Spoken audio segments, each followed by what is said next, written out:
All right, y'all, this D-Lo. I'm back to talk a little bit of boxing with you. Took a little break.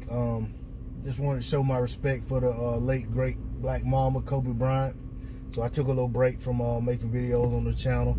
Posted a couple of videos, didn't have any volume to them, little short videos. But I wanted there to be some silence on my channel, just out of respect. But anyway, so I'm back at it. Topic at hand right now, you got Keith Thurman. I wanted to say one time, but I'm not even going to give him that respect. Keith Thurman now talking outside of his mouth about Terrence Bud Crawford. This is nothing new. It's something Keith's been doing for a while.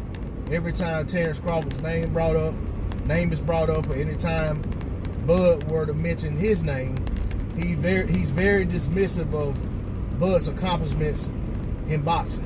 He's very dismissive of Bud as a formidable foe. He talks about Bud haven't done anything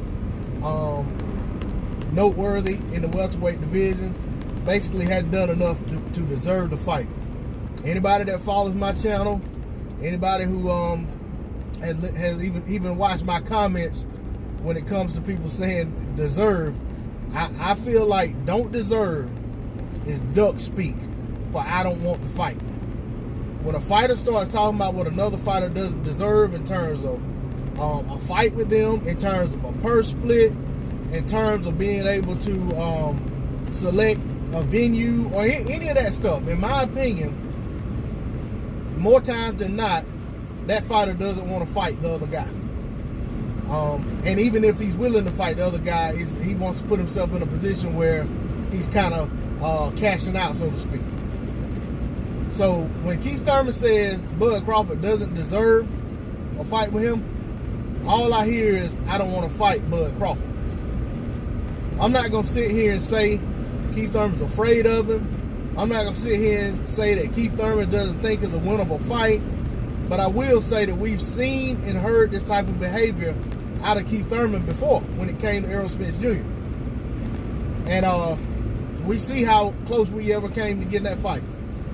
Right now, Keith Thurman still, to this day, has gone out of his way to avoid even any kind of traction whatsoever for a fight between him and Errol Spence being made. And now that he doesn't have a belt, Errol Spence Jr. is no longer calling for it. And that's probably the best thing to happen to Keith Thurman. He get that pressure off of him. We know now that Keith Thurman supposedly has another injury. Mr. Glass has another injury now after this Pacquiao fight. But the ironic thing about this injury is that he was talking about running it right back with Pacquiao after he lost the fight. That he was, for a couple of weeks, he was talking about wanting to fight Pacquiao in an immediate rematch. So I don't know where this injury came from or where this injury was hiding when he was talking that way. And that's just like before. When Keith Thurman was ducking Errol Spence Jr., and yeah, I will say he was ducking him, he was talking about injuries and this, that, and the other, but at the same time, he was willing to fight Manny Pacquiao should a Pacquiao fight have presented itself. He was willing to fight Floyd Mayweather Jr. should that fight presented itself. So, all I want to say about Keith at this point is, Keith, you have no interest in fighting Terrence Bud Crawford, okay? Leave it at that. Talk about the fighters that you actually want to fight. Stop talking about guys you have no interest in fighting. Terrence Bud Crawford seems to fall in that category. It's time for you to shut up and make the fights that you're willing to make. Don't worry about these guys that you aren't willing to fight. Let them do their thing, you do yours. D-Lo 404 Boxing. Shout out to Marlowe's Corner, Trey X, and the whole block fam. I'm out. Peace.